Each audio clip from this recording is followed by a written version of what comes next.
काय मग फॅमिली, आज बनवायचं का बकऱ्याची मुंडी मटण? चला मग न टाईम घालवता बनवूया मस्तपैकी मुंडीचं मटण, आणि ते पण कसं एकदम काळ्या मसाल्यामध्ये. तर टाईम न घालवता आपण जाऊया रेसिपीकडे. व्हिडिओ आवडली तर लाईक, सबस्क्राईब आणि शेअर करायला विसरू नका. तर चला मित्रांनो.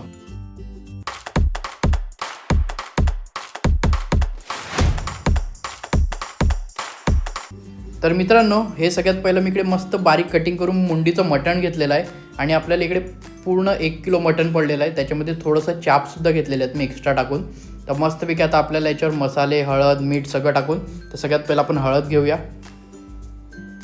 मस्त 2 चमचे मी हळद घेतलेली आहे. लहान चमचा आहे त्याच्यामुळे मी 2 चमचे घेतलेला आहे. मसालासुद्धा मी इकडे 2 चमचे घेणार आहे.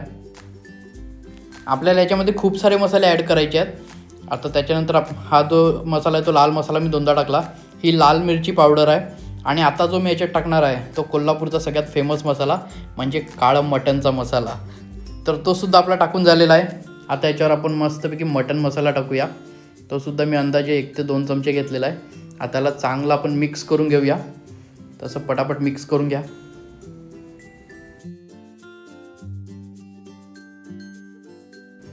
तर आपण छान मसाला मिक्स करून घेतलेला आहे. तुम्ही बघू शकता असं पूर्ण चांगला मसाला मिक्स झालेला आहे. आता इकडे आपण खोबरं घेतलेलं आहे. ह्या खोबऱ्याला आपल्याला चांगलं खिसून घ्यायचं आहे. पूर्ण नाही घ्यायचं आहे, आपल्याला अर्धं खोबरंच खिसून घ्यायचं आहे. तर आता हे खिसणीवर मी असं छान खिसून घेतो याला.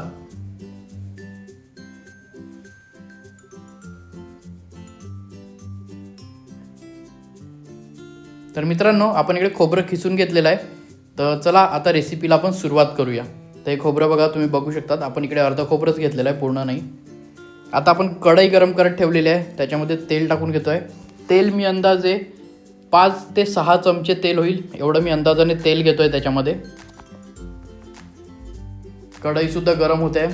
तेलसुद्धा आपलं चांगलं कळलं की याच्यामध्ये सगळ्यात पहिला आलं, लसूण आणि मिरचीचं जे आपण वाटण बनवतो खलबत्त्यामध्ये, जे आपण वाटतो वाटण, ते आपल्याला सगळ्यात पहिलं टाकायचं आहे. तेल गरम झालेलं आहे. आता आपण वाटण टाकून घेऊ याच्यामध्ये. आता छान आपल्याला वाटण असं परतून घ्यायचं आहे. जोपर्यंत लसूण चांगला लाल होत नाही, तुम्हाला माहीत आहे, जोपर्यंत तो करपत नाही तोपर्यंत याच्यामध्ये आपल्याला कांदा, टोमॅटो काहीच टाकायचं नाही आहे. त्याला चांगलं परतत राहा जोपर्यंत कलर येत नाही.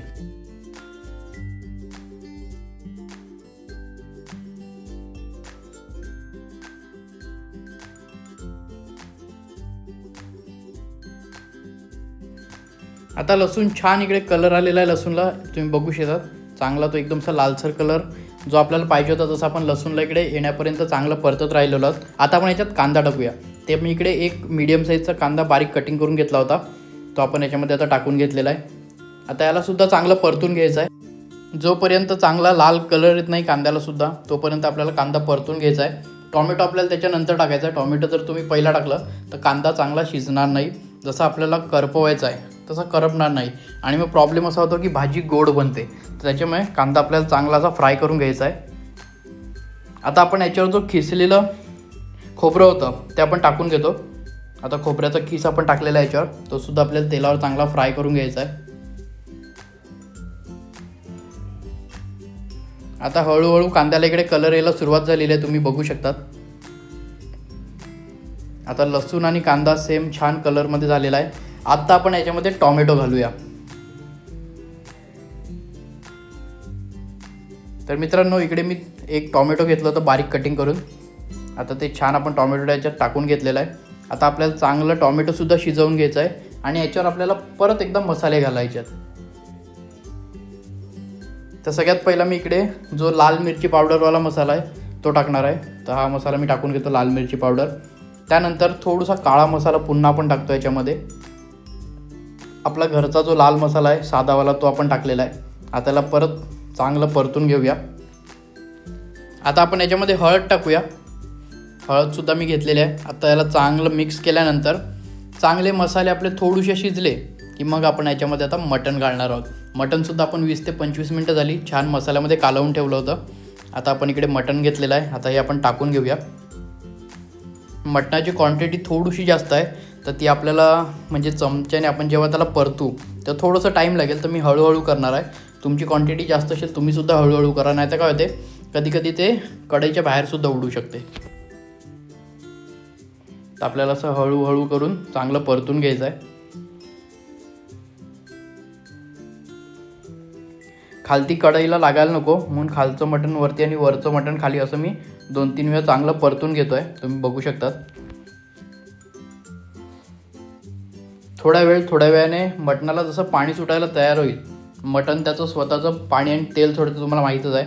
ते जेव्हा सोडायला सुरुवात करेल तेव्हा मग ते कढईला चिटकणार नाही, पण तोपर्यंत आपल्याला चांगलं परतत राहायचं आहे.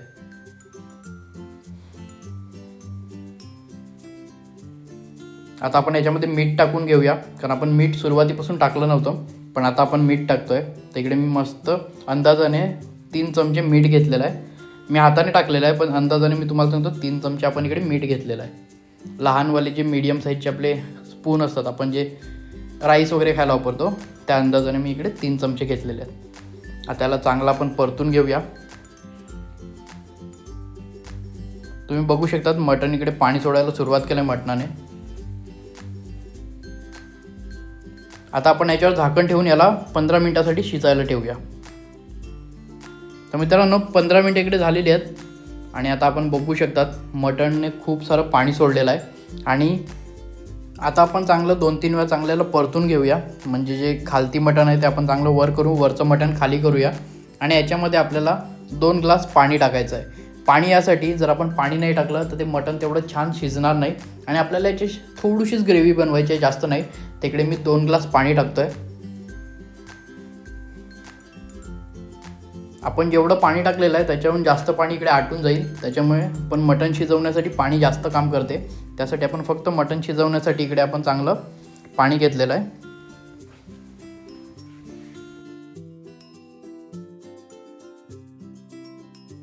आता पाण्याला छान उकळ आला की आपण याच्यावर झाकण ठेवून कमीत कमी अर्धा तासासाठी आपण शिजवण्यासाठी ठेवणार आहोत.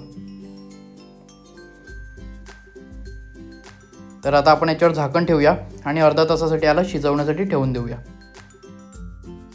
मित्रांनो 15 मिनिटं झालेली आहेत आणि आपण एकदा फक्त झाकण उचलून याला चेक करूया, म्हणजे जास्त पाणी आटलं तर ते चिटकून जाईल खाली. त्याच्यामुळे आपण एकदा याला ना चांगलं परतून घेऊया.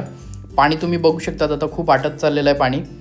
त्याला चांगलं परतून परत आपण 15 मिनिटासाठी याला शिजण्यासाठी ठेवून देणार आहोत.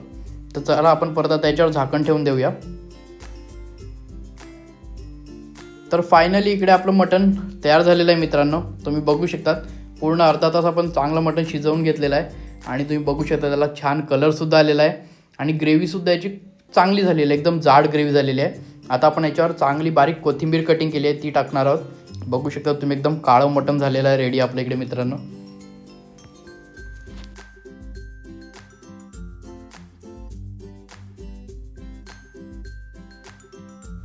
तर मित्रांनो रेसिपी आपल्याकडे रेडी झालेली आहे. तर आता मी मस्त कोथिंबीर टाकून घेतलेली आहे आणि आता याला चांगलं एकदा परतून घेणार आणि मस्त स्वतःसाठी खायला घेणार. तर तुम्ही पण पटापट जा. व्हिडिओ आवडले असेल तर लाईक, सबस्क्राईब आणि शेअर करायला विसरू नका. टाईम न घालवता मस्त मार्केटला जा, मटण घेऊन या आणि रेसिपी नक्की बनवून बघा.